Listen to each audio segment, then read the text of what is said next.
Bienvenidos a una nueva inmersión profunda. Hoy nos vamos a entrar en un tema complejo pero fascinante.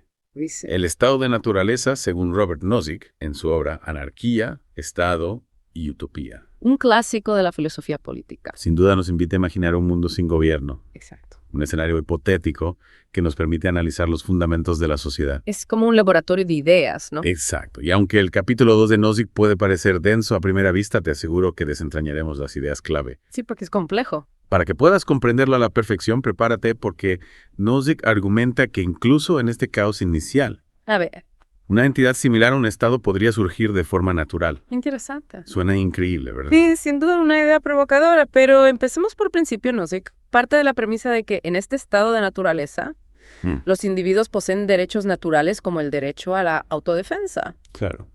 pero se enfrentan a una serie de inconvenientes. Y aquí es donde Nozick cita a Proudhon, Sí. quien describe esta situación sin un estado como una pesadilla, donde eres constantemente observado, regulado y castigado, Suena terrible. por quienes no tienen derecho a hacerlo. Una imagen bastante cruda Sí. que ilustra la inseguridad e injusticia que Nozick quiere transmitir en este contexto. Claro. La necesidad de protección se vuelve primordial. Y aquí entra en juego el concepto de las asociaciones de protección, organizaciones privadas que ofrecen servicios de seguridad a cambio de un pago. Tiene sentido, ¿no? Claro, si no hay un estado que te proteja, buscas alternativas. La demanda crea la oferta, incluso en un escenario tan primitivo. Exacto, pero aquí es donde Nozick empieza a tejer su argumento. Imagina un mundo con múltiples agencias de protección compitiendo por cliente. Baja muchas agencias. ¿Qué sucede cuando surgen conflictos entre ellos? Buena pregunta. Nozick plantea 3 posibilidades. La primera, las agencias podrían llegar a un acuerdo De acuerdo. y decidir cómo resolver la disputa. La segunda, podrían enfrentarse violentamente llevando la situación a un caos aún mayor. Y la tercera, y aquí es donde se pone interesante, una de las agencias podría imponerse como dominante. Como una especie de superagencia que establece las reglas del juego. Exactamente. Y Nozick argumenta que esta última posibilidad es la más probable a largo plazo. La competencia, aunque inicialmente beneficiosa, lleva a la concentración del poder en una sola entidad. Es como si el mercado libre aplicado a la protección condujera inevitablemente a una especie de monopolio. Precisamente. Y aquí es donde Nozick introduce la idea de la mano invisible, un concepto que ya exploró Adam Smith en el ámbito económico. Te refieres a cómo las acciones individuales motivadas por el interés propio pueden generar consecuencias no intencionadas a nivel social. Exactamente. Nozick argumenta que al igual que el dinero surgió espontáneamente en un sistema de trueque, un Estado podría surgir orgánicamente de la dinámica de los individuos buscando protección en un estado de naturaleza. Increíble. Es una idea fascinante, ¿no crees? Sin duda es como si, sin planearlo, la búsqueda individual de seguridad pudiera conducir a la creación de una estructura de poder colectiva. Y esa estructura, aunque no sea un Estado en el sentido estricto, posee características similares, determina qué se considera una violación de derechos y tiene la autoridad para hacer cumplir sus juicios. De esta manera, Nozick empieza a trazar un puente entre el caos del estado de naturaleza y la aparición de una entidad con rasgos estatales, incluso sin una intención deliberada de crearla. Un punto crucial en su argumento que nos obliga a repensar las bases mismas de la formación del Estado. Y abre un abanico de preguntas fascinantes que iremos desgranando en las siguientes partes de esta inmersión.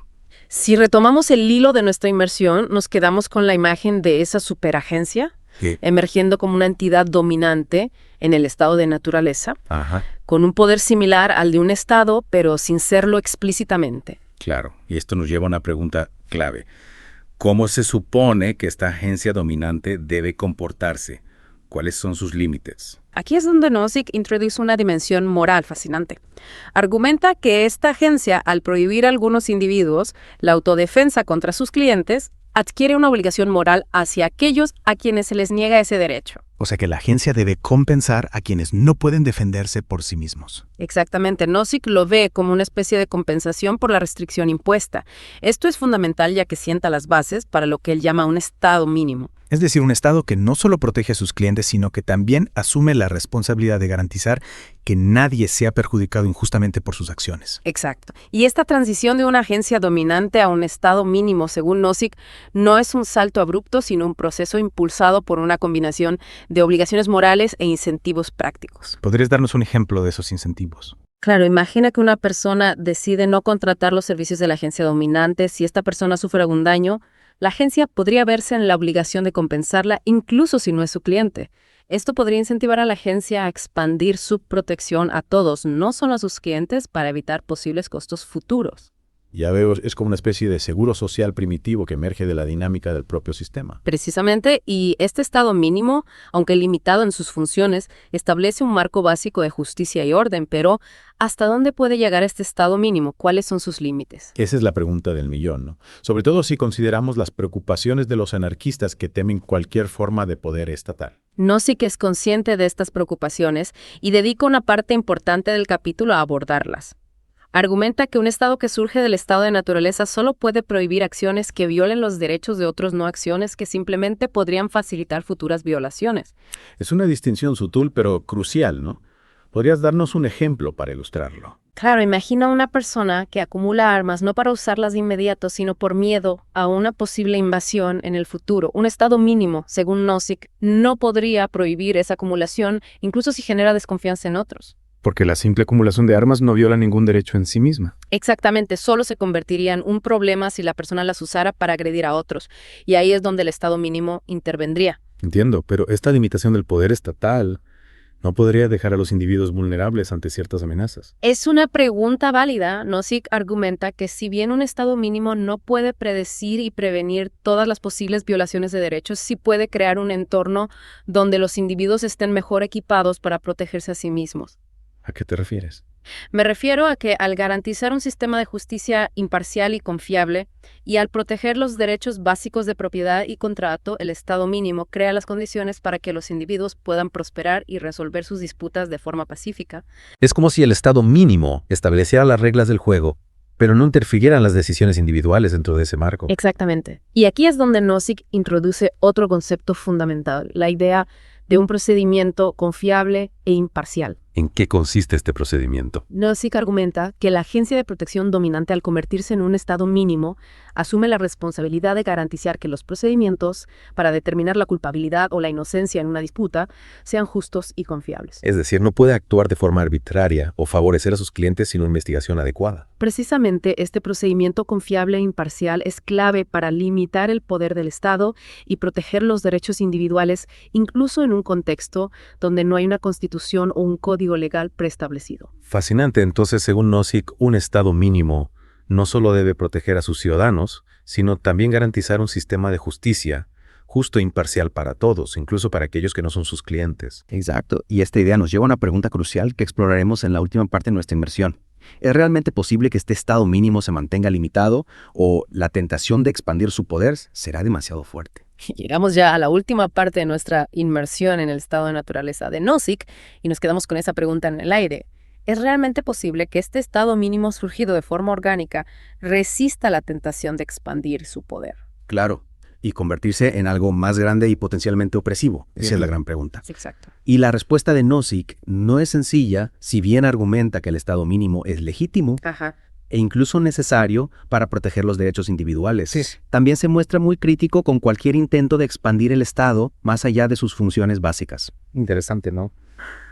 Defender la existencia del estado mínimo, Sí. pero al mismo tiempo advertir sobre los peligros de su crecimiento descontrolado. Exacto. Para Nozick, el estado mínimo es una especie de mal necesario para proteger la libertad individual, pero cualquier paso más allá de eso se convierte en una violación de esos mismos derechos que se supone debe proteger. ¿Y en qué se basa Nozick para argumentar en contra de la expansión del Estado? Bueno, uno de sus argumentos más contundentes se basa en el concepto de la justicia distributiva. Muchos defienden que el Estado debe intervenir para redistribuir la riqueza y crear una sociedad más igualitaria. Sí, es un argumento bastante común, la idea de que el Estado debe corregir las desigualdades económicas y garantizar un cierto nivel de bienestar para todos. Precisamente, pero Nozick rechaza esa idea de forma categórica. Argumenta que cualquier intento de imponer una justicia distributiva a través del Estado viola inevitablemente los derechos individuales. ¿Por qué? ¿Cuál es su razonamiento? Nozick parte de la premisa de que cada individuo tiene derechos de propiedad sobre sí mismo y sobre los frutos de su trabajo. Cualquier redistribución forzosa de la riqueza, incluso si se hace con buenas intenciones, es equivalente a un robo. Es decir, para el Estado no tiene derecho a quitarle a alguien lo que ha ganado legítimamente, incluso si es para ayudar a otros. Es una postura bastante radical, ¿no? Está diciendo que cualquier tipo de estado de bienestar o redistribución de la riqueza sería ilegítima desde su punto de vista. Exacto, su argumento se basa en la idea de que los derechos de propiedad son fundamentales para la libertad individual. Si el Estado puede confiscar tu propiedad a su antojo, entonces no eres realmente libre. Entiendo entonces para Nozick la expansión del Estado, más allá de sus funciones mínimas, incluso para fines que muchos considerarían nobles como la redistribución de la riqueza, sería una violación de los derechos individuales. Exactamente. Y va más allá, argumenta que incluso los impuestos, más allá de lo estrictamente necesario para financiar las funciones mínimas del Estado, son una forma de coerción ilegítima. Es una postura que sin duda genera controversia, pero creo que comprenderla nos ayuda a apreciar la coherencia del pensamiento de Nozick. Para él no se trata simplemente de reducir el tamaño del Estado, sino de defender un principio fundamental, la inviolabilidad de los derechos individuales. Totalmente, y esa es una de las razones por las que Nozick es tan relevante en el debate sobre la filosofía política. Nos obliga a cuestionar nuestras ideas preconcebidas sobre la justicia y la igualdad y a reflexionar sobre el papel del Estado en la sociedad. Y nos deja con una pregunta final, quizás la más importante de todas. Si, como argumenta Nozick, la expansión del Estado más allá de lo mínimo es una amenaza para la libertad individual, ¿es posible una sociedad libre y justa sin ningún tipo de Estado? Esa es una pregunta que cada uno debe responder por sí mismo. Lo que Nozick nos ha dado son las herramientas intelectuales para abordar esa pregunta con rigor y honestidad, sin dogmas ni ilusiones. Y eso en sí mismo ya es un gran logro. Completamente de acuerdo con esta reflexión final, concluimos nuestra inversión en El estado de naturaleza, de Robert Nozick. Esperamos que este análisis te haya brindado nuevas perspectivas sobre el eterno debate acerca del papel del Estado en la sociedad y que te inspire a seguir explorando estas ideas por tu cuenta.